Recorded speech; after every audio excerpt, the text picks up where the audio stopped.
Hey, we're not sources say, we're 11 personnel. Presented by Monticello Bank. What the hell's going on here? But we are fired up for March Madness. It's the most wonderful time of the year. And we're actually going to talk some hoops, a little hoops later today. But we did want to use our platform here on 11 Personnel to make sure that you're caught up on everything that happened the first week of spring practice. There's been some stuff going on, Luckett, so now we can just share what this. There's been some stuff. There's been some stuff that's happened in the recruiting end from spring practice, but we also just want to talk some ball because like that's all anybody's talking about right this time of year is the round ball. So I know you're fired up. You got a few plays ready to rip and roar this weekend. Absolutely, always. To me, this is more fun. This is where I get the most fun, not necessarily filling out the bracket. My gambling has grown, has evolved through the years. So now, like filling the bracket, it's just like one thing. Most of my week this week is just like finding the trends and what's popular, what's not regarding betting. Because we gotta bet some of these games.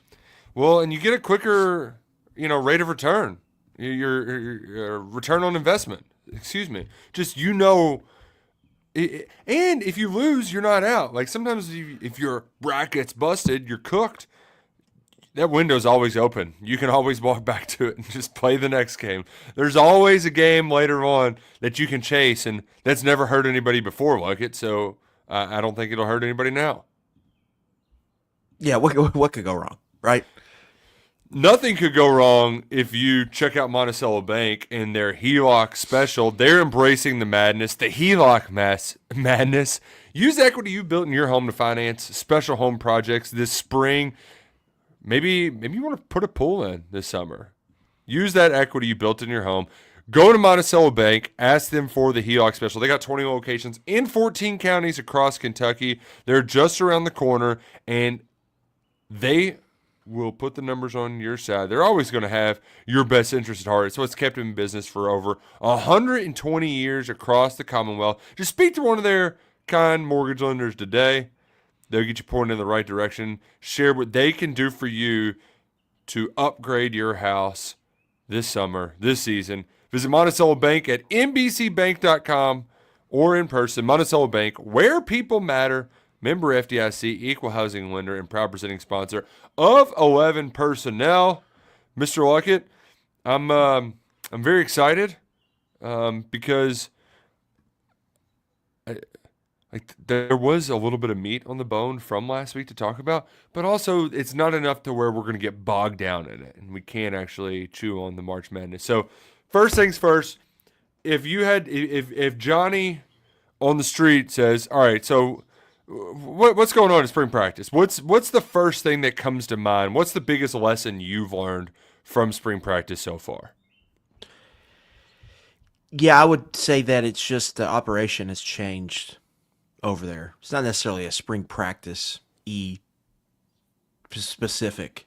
It's just overall they have changed how they just handle the day-to-day operations and what they're doing to kind of build rapport with the team, whether that be player to player or player to coach. And then obviously the winter workouts have changed. So like they're trying something new in a That's new a way good thing.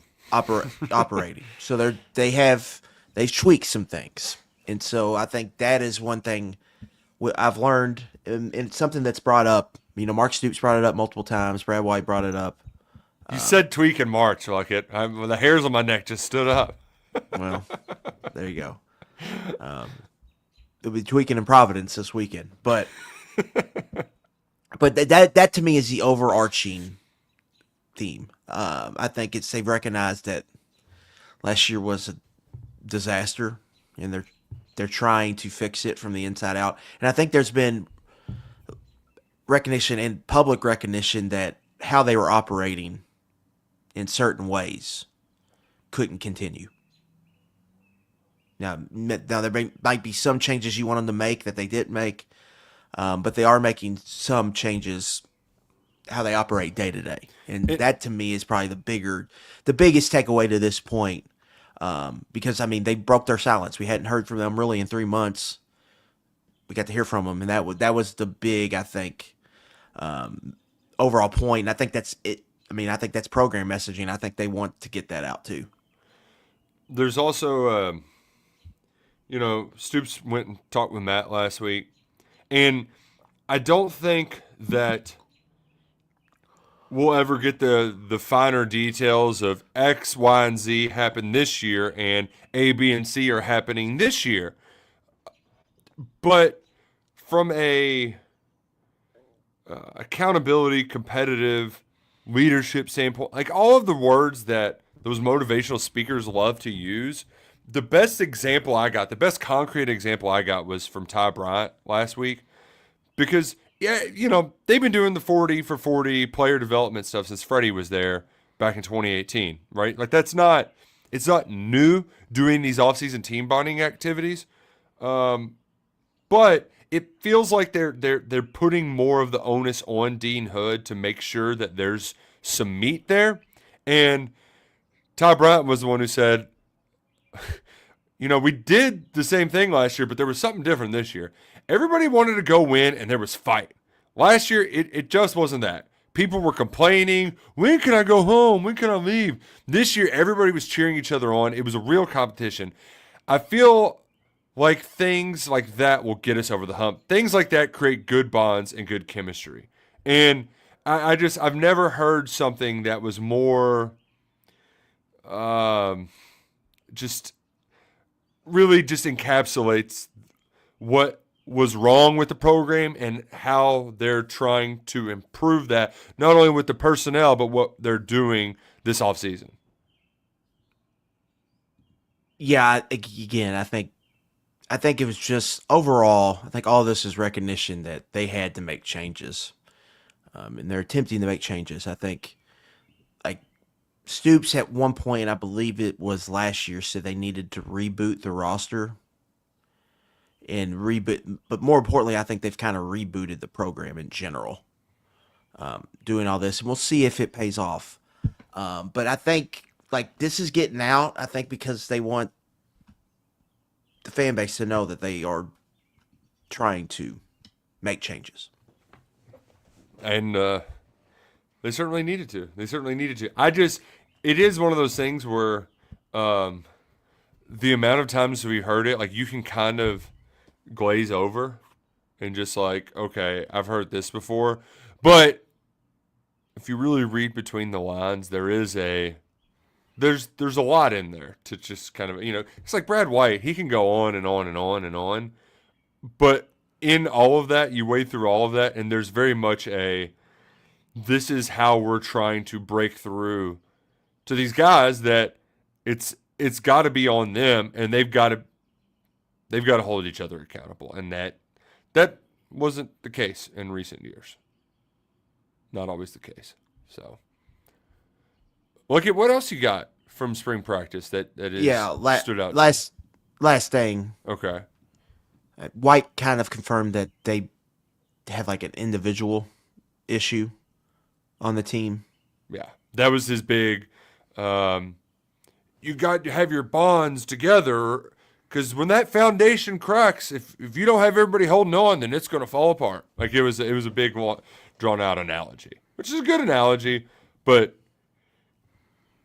and it kind of alludes to what we've talked about here. They've got to get back to playing for each other, playing as a football team, and playing with their hair on fire, like something that they had for a long time, and they kind of lost in the last couple of years. So they got to get that back. Pivoting towards maybe some more football stuff here, I would say, like, they're saying all the right things about the safety position, but I kind of expect them to go in the portal there in the spring. Especially because I would assume that one of the guys that's going to be playing there, or at least started there, is going to be at nickel. Whether it's Cam Dooley or Quaysheed Scott, probably more likely Quaysheed Scott. Like he just had the high school recruiting profile of a nickel in the Kentucky defense, a dude who's willing to step up and hit. But even Brad said, we like those guys, but like they're one injury away from being in a bad spot. Exactly. If you just put it that way. Yeah. So I anticipate that. I did like what Bryant said about Martellus Carter, just that he's very inquisitive. He's leaving no stone unturned, and also just a great athlete. I could tell with Ty Bryant just the way he talks, the way he carries himself. He's got some old school, early Stoops culture vibes to him, and I think they really want to do whatever they can to try to pull that play out of him. And I think some of it is just him like pulling the pin and going for it.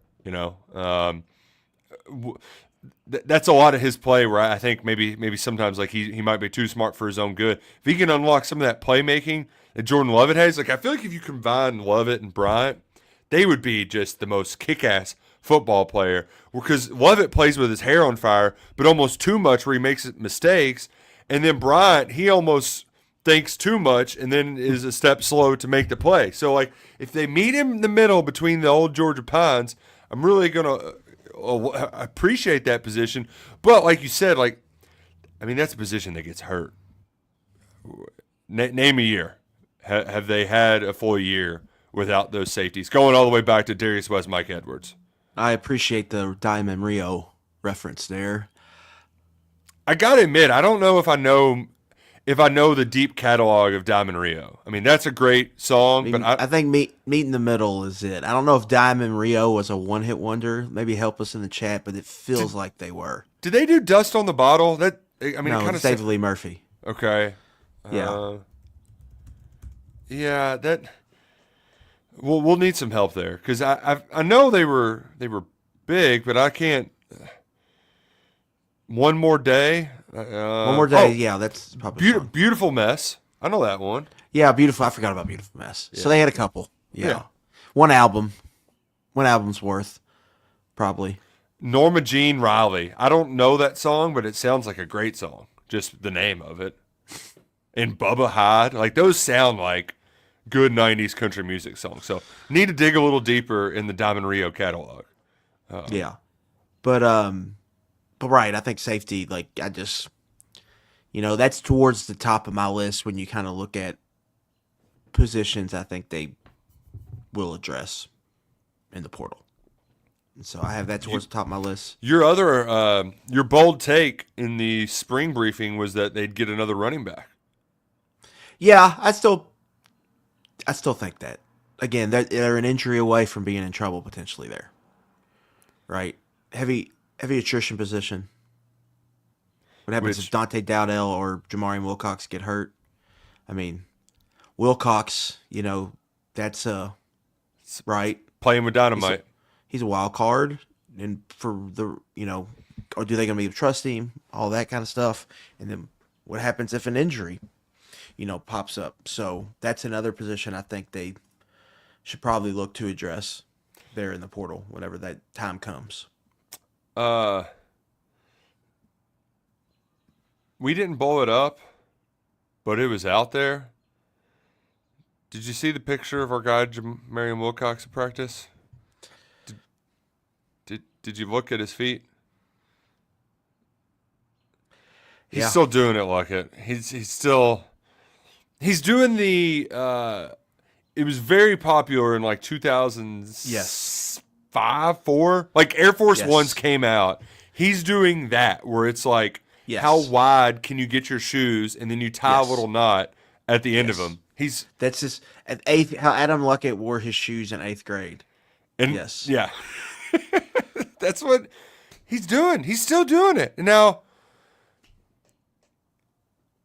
I mean, and that's going to be a thing until it's not. But dude, can you just tie your shoes? I mean, it's not.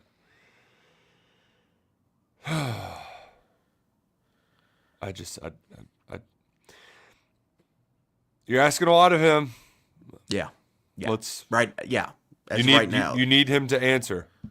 And I'll be very interested, Nick, if we'll probably get an open practice at some point, I would assume.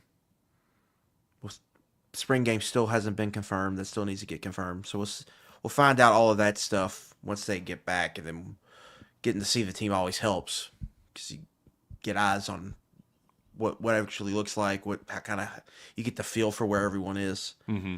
But like, where's Jason Patterson, right? Is he a guy that they feel like can really help them, or is he, or is there some separation, or a big separation potentially between him and the top two guys? So that'll be something to look out for. The other big kind of takeaway offensively is, there seems to be a mindset and like I don't know if the culture is the right word, but just an overall shift in vibe in operation of that receiver unit. Yeah. Three guys told me they had a chip on their shoulder. Bush Hamden, Jamari Macklin, and Troy Stellato in the same media, like day. Yeah. And I'm pretty sure all three questions were asked by different members of the media. So, like, I think that's probably a point of emphasis over there in that room. She had a chip on her shoulder till she ate it. Yeah. Can you name that movie? Not off the top of my head. I should know it. Jamie Kennedy, Malibu's Most Wanted. That's right. Now that you see, now I can see it. Now I can see a freaking musket. They walk over in the mall like with all their jumpsuits on. Underrated funny movie. Yeah. When he shoots himself in the foot, it just an all time. Uh-huh. Oh, good stuff. I'm trying to think. Talk to Josiah Hayes. Just good to have him back. You always worry about Achilles injuries, especially with big guys, because they're just supporting a lot of weight. But getting back for those couple of games last year, I think did good for his mentals, if you will. So like to see that. And I like to hear just they did well with their Porter Hall on the defensive line. Now, what is it going to be from a production standpoint? I don't know, but I feel like there's not going to be a drop-off. When that was in jeopardy, because they recruited at a high level, and those guys just, basically all left except for Hayes, right? Like, you have Khalil Saunders sticking around, but, like, he was one of those lower-ranked guys in the class that you kind of got to outperform his recruiting ranking. So, like, you needed to find some more bodies that were game-ready and could contribute and eat some gaps right away. And I think they like all three of them, and especially the potential for McKeese Davis. There's just a lot there that I don't even know. Like, we used Pascal earlier, but like even Pascal was bigger than this guy. So like I don't know if they've had a guy like him. McQueese Grace, yeah. If they've had a guy like him play the boundary in, Yeah, I think Pascal would be the closest, maybe comp. Right. But still want to see him play, like bigger bodies. Like that's one guy I really want to get my eyes on. Like just to see what he looks like in pads and how he moves. Mm-hmm. Well, and Brad White said the same thing about his edges, because that's the biggest question mark on the whole defense. We've beat around the bush, but what the hell are you getting from those guys, right? Like brand new. To me, I'm more just linebacker is kind of the biggest question mark for me. Linebacker, I'd say linebacker, and what they do at nickel. Mm-hmm. Edge-wise, like, Souls is a wild card as a rusher. I think Cam Olds will give you some more athleticism as a rusher. Sam Green will be a productive player on rundowns, and it's just finding, I think, the right mixture of how to play those guys. Because I think they all three got to play for you to be at your best. Now, linebacker, it's just like, well, one, who's even starting? Like, I think is up for grabs outside of Dave and Rayner. Like, probably Afari, but Brandon Watson. Yeah. So what are you does any of these young players come on? Godfrey or Smith, yeah. Yeah, Grant Godfrey, where's he at? Just where are they at linebacker? To me, that's kind of the biggest question outside of Rayner. Can I get his brother to beat the crap out of Gonzaga? Just like, not like win, but just like beat him up. Because if they beat him up, then they might have a shot to actually win. But we need Grant Godfrey's brother. If y'all didn't know that he's the Godfrey that's always committing fouls. He doesn't come in for Ace and Nil, right? But he's like one of their other like No, threes. he starts at the 4 and Newell plays the 5. Okay. And then they bring in the big white boy, right? And they kind of go two bigs. I'm not aware of the big white guy, but I know they have Somto. Yeah. The white guy's Blue Cane, not Somto. Somto, though, Yeah, can't he's beat gone. you up, though. Yeah. Yes, but like they're traditional. They're kind of like, he's a traditional old school power forward. And where Newell can more like be, like, I guess, a stretch 5/stretch 4, or can play inside and out. He's a ball player. Godfrey's more of the, total interior player. Yeah, for the beat you up. Get the kidney shots in there, maybe put some elbows in, kind of, which I did have to, we walked into the first 4 earlier tonight, and we're just chatting on the board about it. And St. Francis has a sub 500 record. And somebody reminded me that Western Kentucky had a sub 500 record when they played the Cats in 2015 after winning the first 4. And Vinny Zallo was on that team, so I had to tell I think that was 2012. 2012? Okay. But yeah, Vinny Zallo was on that team, and I got to play against Vinny Zallo quite a bit in the AAU ranks, and I just pestered the hell out of him. And if that name's not familiar, you're younger than us, but it's a deep cut. Vinny Zallo, basically when Billy G was at Kentucky, he would recruit 8th graders and like freshmen in high school. So he was recruiting my class like 5 years ahead of time. So like Dakota Uten, Vinny Zallo, those guys were all local. And there's a kid from California. I can't remember his name. yeah, and he had like the picture with like flowers in the background. It's his, Michael Avery. Was that yeah, right? there you go. Yeah. Yeah. But the local kids I played against, so and Uten actually was a stud. He just like was 6'8" as an 8th grader and never Slow. grew. Yeah. Had slow feet. But he was like a 6'8" shooter. So he was a ball player. He was a big deal for a while. But Zallo kind of came out of nowhere, and I played him quite a bit. And he was right up my alley because I was about 6'6". He was about 6'7" or so, 6'8". Played the 3. Wasn't a good athlete. So like I would just he could finish. He was crafty, but I would just try to knock his ass down every time I set a screen. When he would screen me, I'd stick my elbow in his gut. Like I was a very dirty player, and he had the temperament of Dan Hurley. Like he would just completely lose his mind. And in the championship of this one tournament, he went ballistic with about 3 minutes to go. Got 2 tees ejected, and it cost his team the game. They ended up losing, and they had no business losing to us. They shouldn't have even been playing in this tournament. They were really good, and somehow lost to us because Vinny Zallo couldn't keep his cool. So who did he play for again?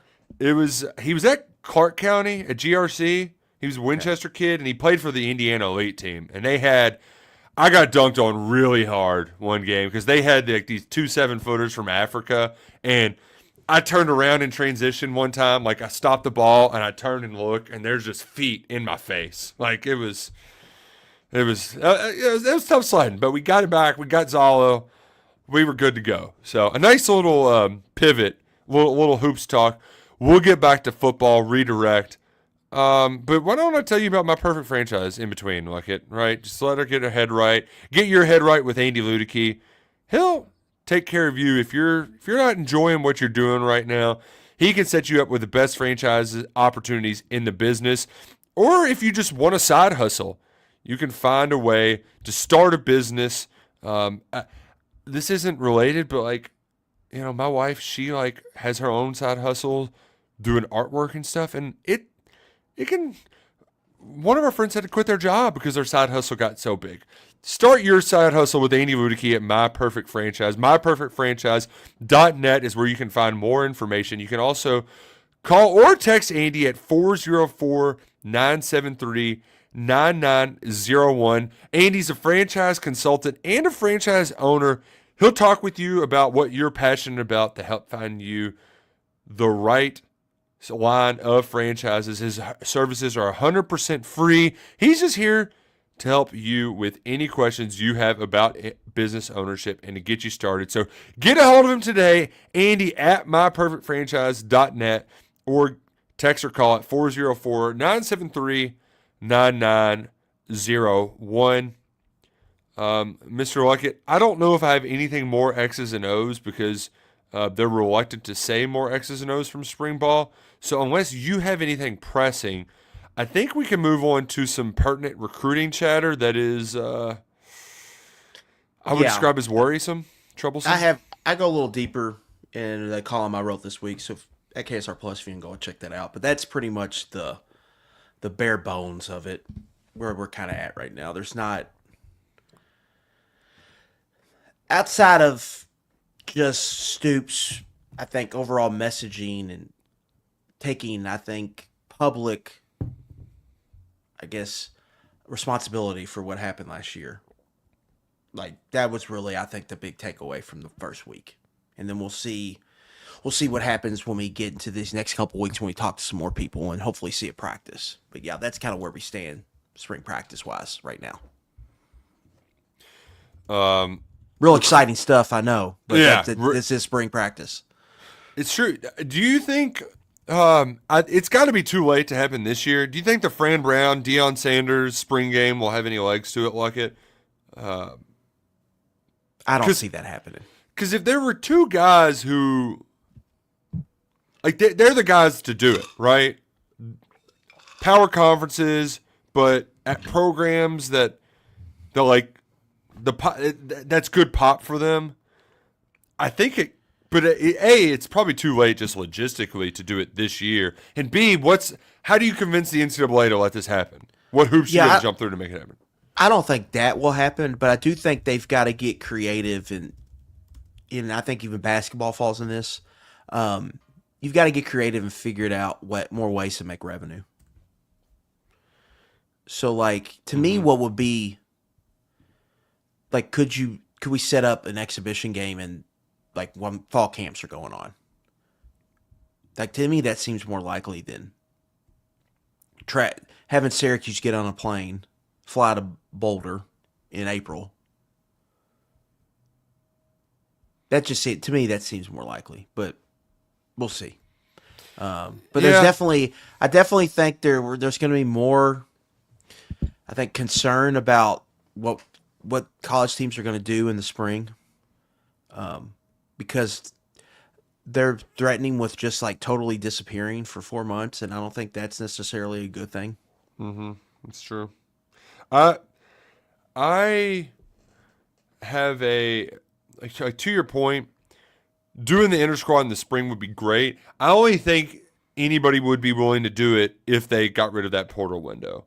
The best way for us to move forward with a functioning offseason is to get rid of 2 free agency periods. They have to get rid of the spring portal window ASAP. I don't really know what happened why they couldn't do it last time.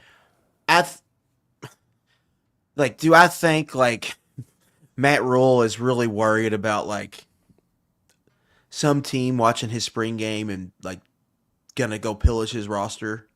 No, I think it's kind of a move coaches are making because they feel like it's a card they can play to try to get rid of this spring window.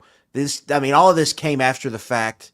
At the AFCA convention, Craig Bowl meets with reporters and said, "This is our proposal." I think they just want to get rid of that, so they're trying to get rid of that. This is their bargaining, their negotiation tactic, essentially. Yeah. To me, that's what it smells like, and like, if you still have more team building to do, having a spring game is kind of like to see where you stand. Yeah, I mean, like, depends how much roster how much more do you want to add to your roster? Like, your roster could look a lot different in June than it does on April 1st. So you can have two-way movement. Like Kentucky will need two-way movement here because they're over 85 scholarships. So they're going to need some players to leave, and they're probably going to add some players. So to add more, you got to lose some. Well, and they're staying at 85 no matter what this year. Yeah, correct? The SEC has said, you're at 85. Yeah, okay. We did get a bit of news that isn't really news, that nobody's – it's very odd, like, because only 1 or 2 people have reported it, but I think it's because it applies to so few that it's not very pertinent, but it's very pertinent for Kentucky because True Edwards is a JUCO player, as you like to call it, Luckett. He's an injunction boy, and he was waiting to hear from the NCAA guidance on. Well, UK was waiting on guidance from the NCAA on what to do with these JUCO ball players, and Kevin Sweeney got a hold of the document that some of those universities were sent that should check all the boxes for True Edwards to be eligible. So I'm optimistic that Kentucky's potentially top wide receiver is going to be there, but they haven't announced anything. We just got that news recently, and some quick news before you elaborate. Like it, St. Francis just tied it 62 with 2 minutes to go. It was on we got to get that mascot in the field of 68. Oh yeah, Frankie the Friar. Yeah, but I'm after seeing that, Luckett, oh my gosh, did you got that game pulled up? I do not have a screen. Oh on my right now, goodness, the Hornet, this guard for Alabama State, just hit like a floater over the backboard, falling out of bounds. I believe Mo Williams is a coach at Alabama State. Did Kentucky play them too this year? Yeah, they I played so. Alabama State and Lipscomb. Was Alabama State the game when we were in Texas? I believe it was. Oh yeah, that was when we got the big Travis Perry 3. Everybody was going nuts from Western Kentucky. That was we had a fun night in Austin that Friday night. Alabama stayed up for it. But for the True Edwards thing, the UK hasn't confirmed it, but it sounds like he's probably good to go. That was the paperwork Jackson we were State, waiting says for. Walker, y'all, my bad. Okay. They beat Jackson State in the SWAC final.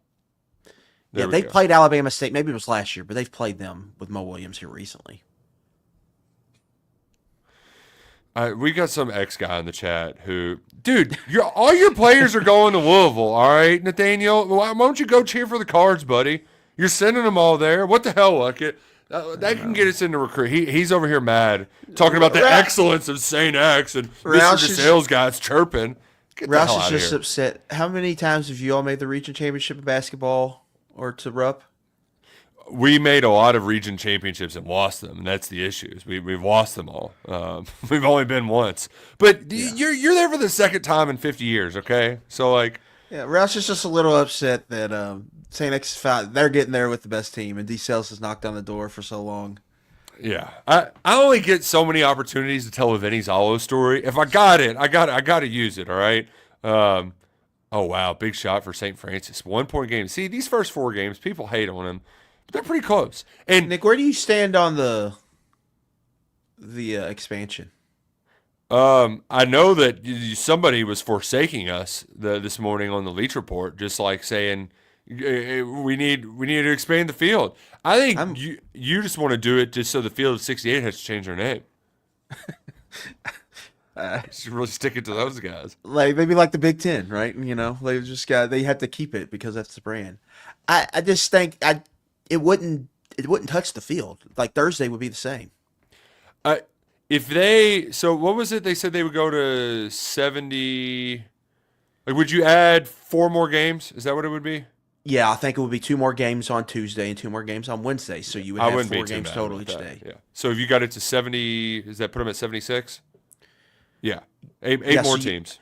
So think about SEC tournament. You would have a 12 and a 2:30, and then you would have a 7 and a 9:30 for both those days. I wouldn't be too mad about it. But I will say I used to have the take that these first 4 games should only be non-power 5s, or excuse me, only be power 5s, like the last 8 at-large bids should play.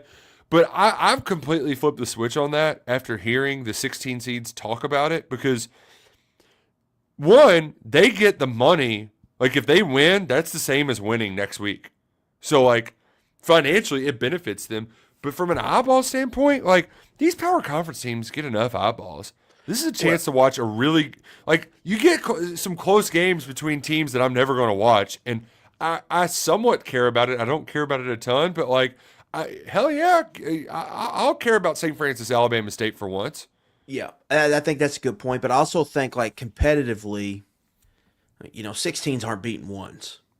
Yeah, they've done it twice in 5 years, but still, like, where I think you're at a competitive disadvantage if you're a 6 and you get one of these 11s, short notice. Like you Oh, have to yeah, scout two yeah. teams, and they can really beat you. And I mean, we've seen that happen A lot. multiple. And I think getting a game before that game is an advantage, even though you have to travel. No, it certainly is. And it goes back to what we say about the SEC tournament, right? Like some of these teams, like you just get hot and just watch out. I saw one line here where, so if you want to do, we'll do an early March Madness trend here, but essentially one of these first four teams always wins, right? So Mm-hmm. if you only get, let's say we only get one 11 seed wins, and you're just like, all right, I'm going to bank on that 11 seed to win.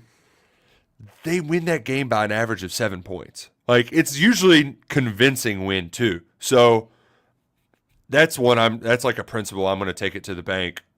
Whoever they play, I'm sure give me the points because they'll probably be dogs. I'll take them, and if they don't win, it's at least probably going to be close. But at least one team has won out of the first four. They've gotten to the round of 32 every year but one, and we've had 5 Sweet 16 teams from the first four.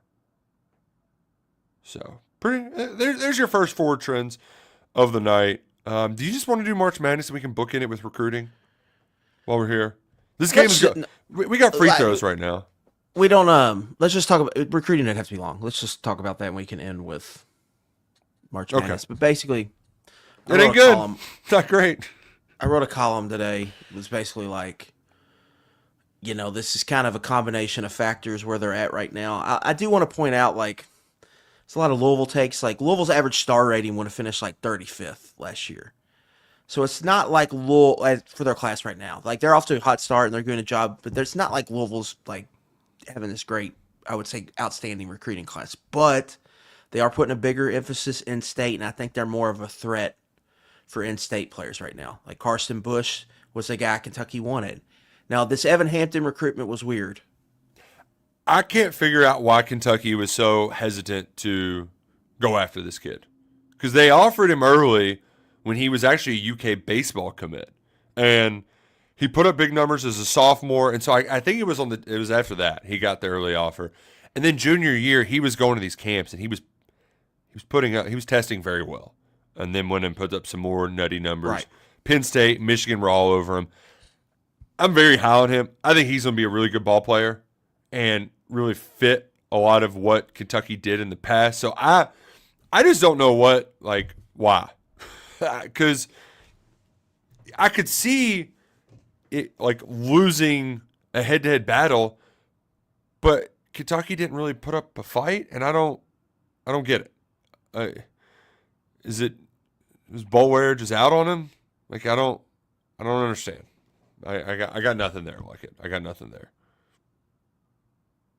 Yeah, that was just weird. You missed out on Carson Bush. Missed free throws, by the way. It's just they're off to a very, very slow start, and I kind of compared them to Florida because, like, I don't think Stoops is on a hot seat like Napier was, but he's going to show up on hot seat lists no matter what Mitch Barnhart says. And that's going to be used against them in recruiting. I'm very interested to see once this revenue sharing gets settled in, does it go back to kind of the older kind of recruiting, how it works, because teams will be on like somewhat equal playing field. So it gets back to selling and all of that. Well, and on top of that, you get the portal pool will shrink because COVID super duper seniors will no longer be around. I think the next cycle will be the last of that. And even then, there's only so many guys that were true freshmen back then that can still play the COVID waiver card. Yeah, that pool's just getting smaller, right? And so I just think they're in for a slow move. Like, they'll probably get hot at some point this summer, add a few guys, but I think it's going to be a small class when the season starts. And then we'll see what they do from there. But, like, on-field results are going to matter a ton. And if they have a bad year, Stoops comes back, it's just going to be tough. Portal. 3.4 seconds left, Luckett. Alabama State has to go the length of the court, or we're going to overtime. Kid chokes at the free throw line. Let's see what happens. I'm kind of hoping for OT. Oh, baseball pass down the floor. It's tipped up. Oh, it stumbled right to him, and he gets the layup. Oh my gosh! .7 seconds left. Can you believe it? Man, That looks like are you coming after Scoots' job here? that was Play a by play. that was a Hail Mary where they didn't bat the ball down. Look, you gotta bat it down when it's in the end zone. You can't tip it up. It fell right to the Alabama State player who, I mean, Oh wow! I just got it turned on. snuck underneath, left-handed layup. I even thought he almost got the shot blocked. Incredible play. 1 second on the clock. St. Francis has a timeout. I thought we were going to get overtime in a first four game for the fourth time in 5 years. But Alabama State, barring a miracle three-quarter court shot, holy crap. It's kind of a dangerous throw because what if it tips and goes out of? I guess if it tips, it goes out there. Yeah, right. But if you would at what if least the end guy up just there. what if he just throws it out of bounds? So which is not. Then they get baseline out of bounds on their end with 3 seconds left. So Didn't Colorado win on a Hail Mary like that this year? I don't remember seeing that. But Who is the oh, are Friday? you talking about Shadur? Yeah. Is that what you're talking about? They Yeah. beat Baylor on a Hail Mary. I think that was probably. But that wasn't tipped up like that though. I can't remember how. The It wasn't tipped up- like the it wasn't tip- a super far Hail Mary, and he rolled left all the way to the sideline. The tipped up one, most recently that I can think of, is actually John Summerall losing at Troy when the guy that was like Yeah, textbook. Chase Bryce. Throw it, can't reach the end zone, but it tips back underneath, and nope, not going to make it there. Alabama State wins. There was also the Virginia Tech. Was it Virginia Tech Miami that we were watching in Oxford on Friday night? And it was like, did he catch it? Did he not? Yes, that was a wild, wild night there in the basement of whatever that place was called. Oh man! But to put a bow on recruiting, I think I was waiting for this moment to happen. Yeah, I think. Because like Louisville had largely ignored in-state recruiting, and then I think with all of the I think all of the stars aligned for them to clean up in the state of Kentucky this year, where you beat them. You need to start getting away from the portal because the pool isn't going to be as big, and just from their nil dollars and cents, like the outspending people because of the rev share just isn't going to be as much of a thing anymore. So you've got to do more high school recruiting, and beating Kentucky, that's a good time to do it. Having some kids go to your alma mater that are good ball players, that's a good idea. Although I've always been very skeptical of Marlon Harbin, but what is it? What do we got? Like a 50% hit rate on little quick kids from Kentucky? They can be a Rondale, a Wandale, or they'll flame out. Right? Well, I think yes. Not just saying X side, but like the in-state hit rate has not been super great. We can want Brandon White in there. He's Cincinnati Moeller. He might as well be in-state. I'm just talking high school to college. There have been guys that feels like there's more that underachieved than overachieved or reached expectations. So the ROI on that was probably not great. So that probably goes into it somewhat. But just overall, they just don't have much momentum, and we'll see what they can do. But they're having to fight something they've never really had to fight, which is like coming off a losing season. I mean, we've talked about this on here. Anywhere you turn, they would talk about that bowl streak, right? Yeah. Like for a long time, that was a big selling point for them because that was like something they could prove that they were a consistent winner. And Stoops had the stat. The only blah blah teams had done this. And Stoops mentioned like he very disappointed that's not there anymore. They don't have that anymore. So they're coming off a 4-8, 1-7 year. Stoops is showing up on hot seat lists. Vince Merrill's popping up in some job searches. Like, there's just some, I think, so that's being used against them, I would bet, in recruiting. Like, if I'm recruiting against Kentucky, I'm probably using that against them. You're trying to find any advantage you can. And I think that all of that is kind of, in the Louisville factor, all that's kind of culminating in This and the signs were there at the last class, Nick. Like Yeah. you lose Marquise Davis and Tucker Caddis, two guys who you thought were absolutely locked in. One was probably your best player in the class. Like the signs that this was coming were there last year, and now we're just seeing it play out. And I think the only thing that probably really fixes it is, if they get some big wins or go on have a nice 3 or 4 week run during the season, they might be able to get hot there late. In this era, we've seen a lot more flips in season. Like Kentucky's pulled multiple and over the last 2, 3, 4 classes. So that's always going to be on the table. They're on pace to have the worst recruiting ranking finish of the Stoops era. I think I like the stat that you pulled. One of only 2 teams between the Big Ten and the SEC who have 0 committed players right now. Mm-hmm. So not ideal. The rain cloud will go away one day. I believe it. Matty G says. I sure as hell hope so. Quickly, Batcats just tied it up with a 3-run triple. Shout out Sean Montoya. Tied it up with old Moosehead State. Actually, no, not Moosehead State. Murray State. 4-4 midweek game. They haven't stubbed their toes enough. They got a nice win over Georgia on Saturday. Did they win on Sunday? They probably lost on Sunday. They lost like 19-11. Jesus, that's a lot of runs. They actually, I think the offense did pretty well in that Georgia series, but the pitching and defense was highly concerning. Yeah, and it's one of those things I like to really catch up once March ends on the Batcats. But they've been about what I thought, where they only dropped 1 out of conference game, I believe, but 1 and 2 in the first SEC series against a really good Georgia program. So it feels like they're going to be fringe top 25 all year. Probably going to win a couple cool series that are great. But I hate that Tennessee's good. Like have they lost yet? They were undefeated. They just swept Florida. God bless. It's really gross what the damn UCF program's done to Knoxville. You bring in Mike White, or is it Mike White or Danny White? Danny White. Josh Heupel. They just transplant Central Florida. Why couldn't they brought Gus instead of Heupel? Right? Like, could we have picked anybody else at UCF? Could you get who's the old is it Tommy Amaker? Who's the old Dookie that's their head coach? Johnny Hawkins. Johnny Dawkins. Wrong Dookie. Amaker's at Harvard, I believe. Yes. Yeah. Got the wrong UCF Golden Knights up in UCF, but I digress. Let's get to some hoop talk, and make sure you're geared up with Roback. Go ahead. We got some Roback swag right before the NCAA tournament. I'd go pull it out over there in my closet, but I'm reading the ad right now.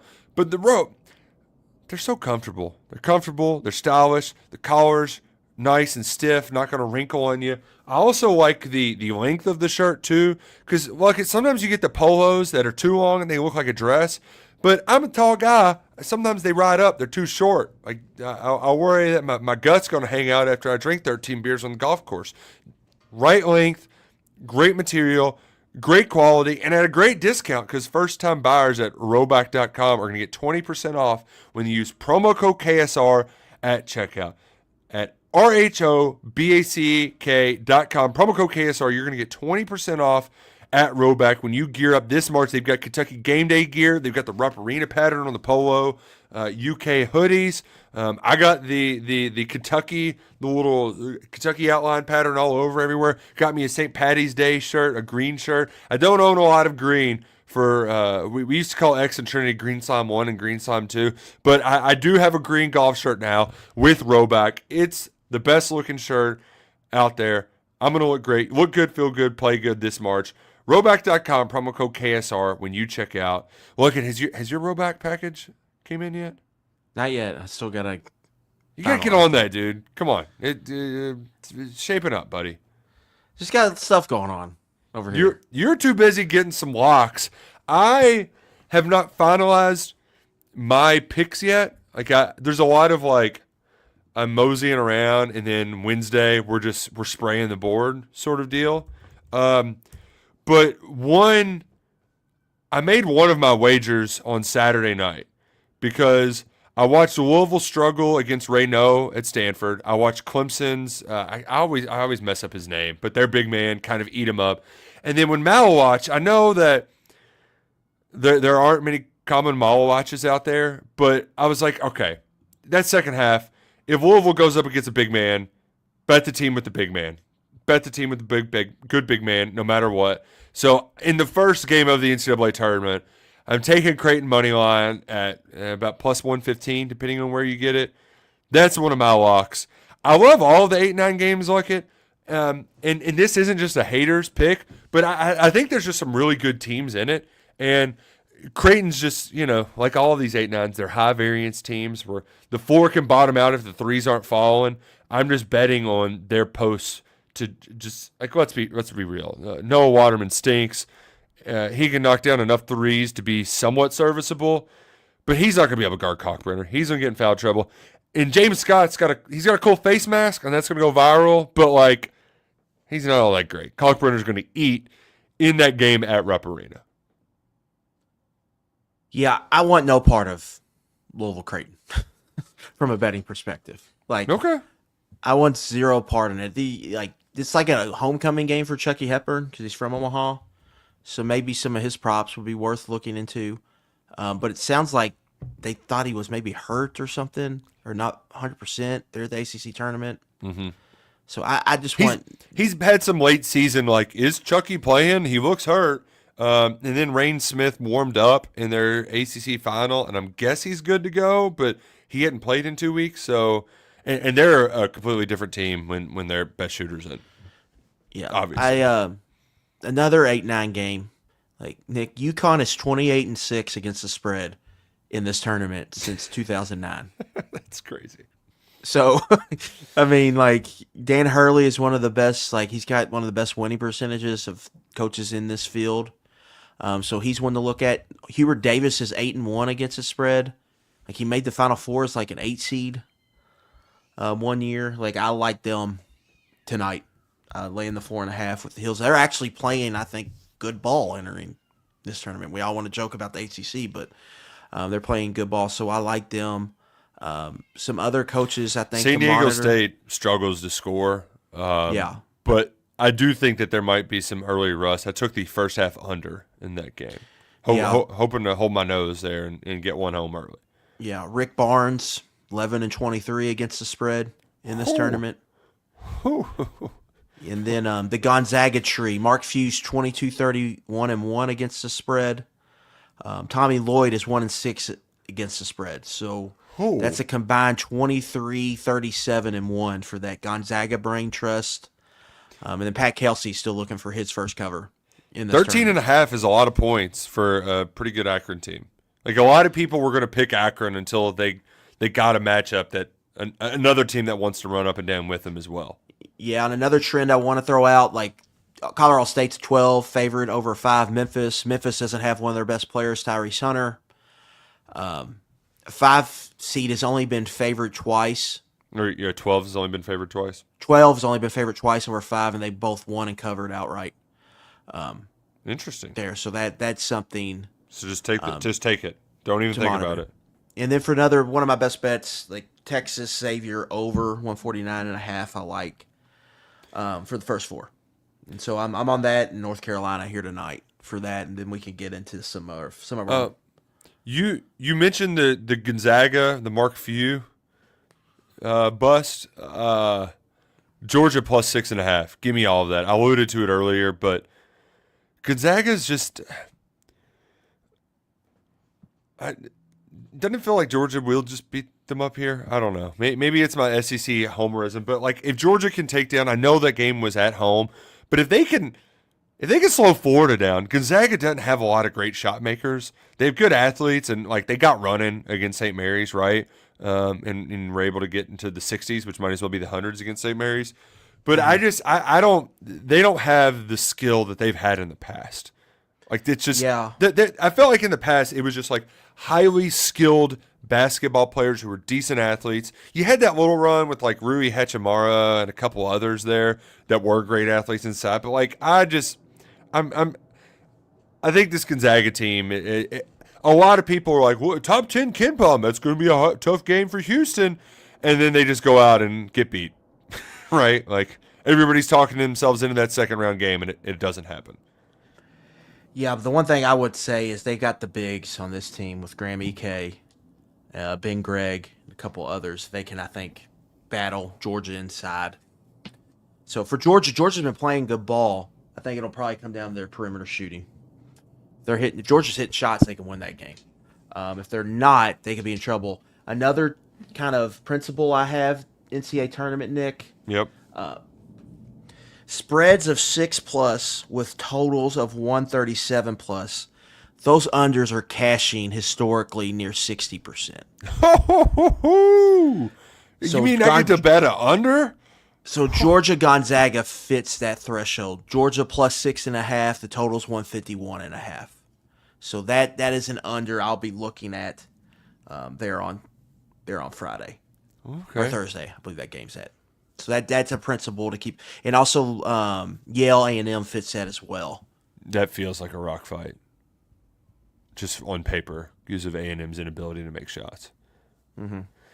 But yeah, what was your threshold for the total to bet under? 131.5? 137. 137. Spread of 6. Total of 137. So like Drake, Missouri doesn't meet this. Too low. It meets the spread, but the total's 132. And it needs to be a 6-point spread? Yeah. Okay. So I've got it written down. It looks like Utah State UCLA like is close. Yeah. That's 5.5. There's like 6 or 7 of them. There's a lot of like High Point Purdue is one of those. Montana, Wisconsin, Bama, Robert Morris, Lipscomb, Iowa State. Let's see here. Grand Canyon, Maryland. There's a few of them, and I'll be betting a lot of those. So that's something to keep an eye on. I got to dig into it tonight a little bit more. Kentucky fits that threshold. The Kentucky under. But Lipscomb feels like a live dog against Iowa State, who I think was overseeded and is going to be without. He's not their best player, but he's their best guard. And now his name escapes me. Keyshawn Gilbert, I think that's correct. Third team All Big 12 selection. And I want to say that Lipscomb is one of the highest volume 3-point shooting teams too. So if you get those to fall, I know Iowa State plays some good defense, and they still have Milan in there. But that I feel like we got a live dog 14-3 situation brewing. But yeah, I'm excited. I'm fired up to lock in, to fire away some bets. I know that one of my friends, he just bets all 1 unit money line on every dog from 15 all the way down, just the lower seed over the higher seed, and it's been profitable over the last few years. And the year he started it too, he really made some hay, because that was the year that I think Colgate beat Ohio State in the 15-2, and then they got to the it was Robert Morris Oral Roberts, excuse me. They won as a big dog that year as well. I think as a 14. They did. They did beat somebody. I think they made the Sweet 16. Yeah, they made. I think we had a 14-15, Amos. right? Does this sound right? In the second round, or how would that work? Would it be? It would be. It would be 14-11. Okay. You got a 15 and a 10 when Okay. St. Peter's played Murray State. Gosh. We got to move past that. We need some big wins in March. Starts in Milwaukee. Hopefully it takes us to Indianapolis. Look, do you have any more NCAA tournament thoughts before we sign off? And enjoy the madness. Embrace the madness. Yeah, I think Colorado State and UC San Diego are the two popular upset picks, but I'm going to be on both of them. So I like UC San Diego catching points. I like Colorado State. I'm going to lay it with them. I like Arkansas plus 4.5 against Kansas. I believe that's still the line. Let me double check that here. That's the way to play it is the line, because if your scenario unfolds like it has so many times this year where they blow a double-digit lead, at least if it's a close loss, you're getting home. That number feels You know, I like that. I just like the spot there, catching points. Let's see here. Florida's been a wagon, Nick. They've covered like 13 in a row. They're like 14-1 or 15-1 in the last 16. Something ridiculous. They're laying 4 touchdowns. I'm gonna play it and just ride it. See how we do. I'm a little upset that I didn't jump on it earlier. Like I should have got him at 3-1 to win the SEC tournament. I just was. It was a little scared money situation like it, where I didn't have a whole lot in the coffers, and I didn't want that money sitting in there during conference tournament week. But that was stupid. But I did get him at plus money to make the Final Four, which before the bracket felt like good value. Now I'm like, oh, this is the toughest region by far. But it's still plus money for the team that's been kicking all of the ass as of late. Yeah, Cal was an underdog 5 times in the tournament at Kentucky. He never lost. He was 4-0-1 against the spread. Okay. Never lost. So that's something to keep in mind. Dogs to win as like a double-digit dog outright, they're very bad the next game. Good point. So like 4-13 against the spread. So that's something to keep in mind. I almost need to set these as some reminders on my phone so that when I wake up, like before, because you know what happens, you look at the board and you're like, ooh, I like that. Like you need to have Luckett's Principles as your handy-duty notebook. So is this going to be available on KSR Plus, your principal plays? Yeah, we will have best bets for the first round and second round this weekend. First round will go up Wednesday. Planning for the second round. It's going to be, I got to figure out how I'm going to do that. But the first round will go up Wednesday. Second round. Probably Saturday morning, right? Yeah, I'll write half of it Friday and then finish it up once I get the spreads Friday nights. We'll probably get that Saturday morning. But I am going to throw in, on that first one, I'm going to throw in all the kind of my principles. Maybe I'll write that separate, but we'll have that up at KSR Plus. So definitely, I think things you should follow this week. And that UConn one, man, like they're really good in this tournament. Hurley is really good in this tournament, so that's definitely one I think to look out for. I'd hate to see Dana Altman's another one, really good. Yeah, he's been very good against the spread. 16-7-1. And I'm trying to pull up what their number is now. 7.5 point favorites over Liberty. Oh, ain't it the Friday night 10 p.m. game? Oh, you want to talk about the ultimate chase? Yeah, I almost Sign like me up them for that. Almost like him. I'm more just getting out of that game.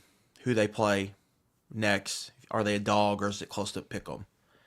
And then if they get to the Sweet 16 and they're catching a decent amount of points, it's definitely an angle. I think Altman's been really good as a dog in this tournament.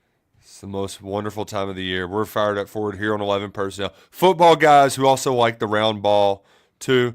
Like it. Enjoy all of the games. Enjoy all of the beers. Enjoy all of the wings. Hopefully Kentucky fans will get to enjoy 2 wins this weekend.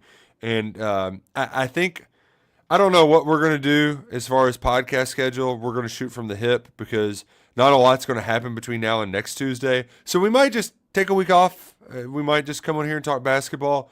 We'll try to keep you posted. Just make sure you're subscribed to the KSR YouTube channel. A lot of great content going out. Check it out, and you'll get notified every time we go live. So we appreciate you all locking in for 11 Personnel. For Adam Luckett, I'm Nick Roush. Go Cats. Enjoy the madness.